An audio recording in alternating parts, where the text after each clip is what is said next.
এই যে মেশিনটা দেখতে পাচ্ছেন, এই মেশিনটাতে আমি সার্ভিস করতে গেছিলাম। সো সার্ভিস করতে যাওয়ার পরে আমি দেখছি মেশিনটাকে অন করে যে মেশিনটা কিন্তু কোনো রকম কুলিং করছে না, বাট আউটডোর কিন্তু চলছে। সো তারপরে আমি মেশিনটাতে ভালো করে কয়েলে হাত দিয়ে দেখছি কোনো রকম গ্যাস অথবা কোনো রকম ঠান্ডা নেই। এবার আমি বাইরে এসে দেখছি গ্যাসের প্রবলেম। সো এই যে দেখতে পাচ্ছেন, আমি দেখিয়ে দিচ্ছি আপনাদের, দেখুন এই দেখুন ডিসচার্জ পাইপে পুরো দেখুন আইস ফর্ম হয়ে রয়েছে, আইসটা হয়ে রয়েছে, আর সাকশানে কিন্তু কোনো রকম ঠান্ডা নেই। সো এতেই বোঝা যাচ্ছে যে মেশিনে কিন্তু কোনো রকম গ্যাস নেই।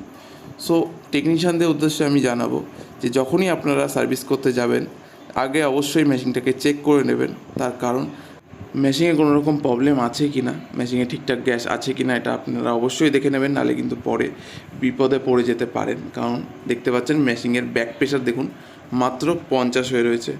সো এখানে পুরোপুরি ক্লিয়ার হয়ে যাওয়া হলো বা গেল যে মেশিনে কিন্তু গ্যাস নেই। আর এই যে দেখতে পাচ্ছেন আমি কিন্তু কম্প্রেসারটাকে নিয়ে এসেছি আমি দোকান থেকে। আর এই মেশিনটা আমি যেখানে কাজ করছিলাম সেখান থেকে আমার দোকান খুবই ক্লোজে, যার জন্য কিন্তু আমি কম্প্রেসারটার সাথে সাথে নিয়ে এসে মেশিনে কিন্তু আমি প্রেশার দিয়ে হোল্ড করে রাখবো। আর তার আগে চেক করে দেখবো কোথাও আমার সামনে লিকেজটা আমি পাই কি না। আর এই যে দেখতে পাচ্ছেন আমি কিন্তু ব্যাক প্রেশার তুলেছি, প্রেশার হোল্ড করেছি, আমি 450 প্রেশার হোল্ড করেছি। তারপরে কিন্তু আমি লিকেজ পেয়েছি, লিকেজটা আপনাদের দেখিয়ে দিচ্ছি, দেখুন লিকেজ আমি দেখিয়ে দিচ্ছি। আর তার আগে এই যে দেখুন লিকেজটা কিন্তু আমি এখান থেকে পেয়েছি। লিকেজ দেখুন মোটামুটি একদম ক্ষুদ্র ছিল, খুব একটা বড় ছিল না, যার জন্য কিন্তু খুব অল্প অল্প গ্যাস বেরাচ্ছিলো। এই যে দেখতে পাচ্ছেন আমি কিন্তু মেশিনে প্রেশার হোল্ড করে দিয়েছি, হোল্ড করে আমি 2 দিন পরে মেশিনটাকে আবার এসে চেক করছি। সো মেশিনে কিন্তু কোনো রকম গ্যাস লিকেজ আর হয়নি। এই যে দেখুন পুরো একদম 450 গ্যাস ব্যাক প্রেশার রয়েছে।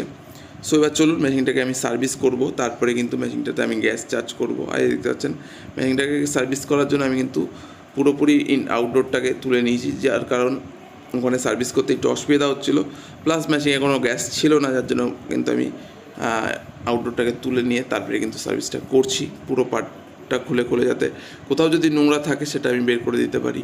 আর এই দেখতে পাচ্ছেন পুরো আউটডোরটাকে খুলে আমি কিন্তু ভালো করে ওয়াশ করে দিচ্ছি। আর দেখতে পাচ্ছেন আমি কিন্তু এখন নিচে চলে এসেছি, আউটডোর আমার কমপ্লিট, কিন্তু কুলিং কয়েলটা ভালো করে ক্লিন করে নিচ্ছে ইনডোরটাকে।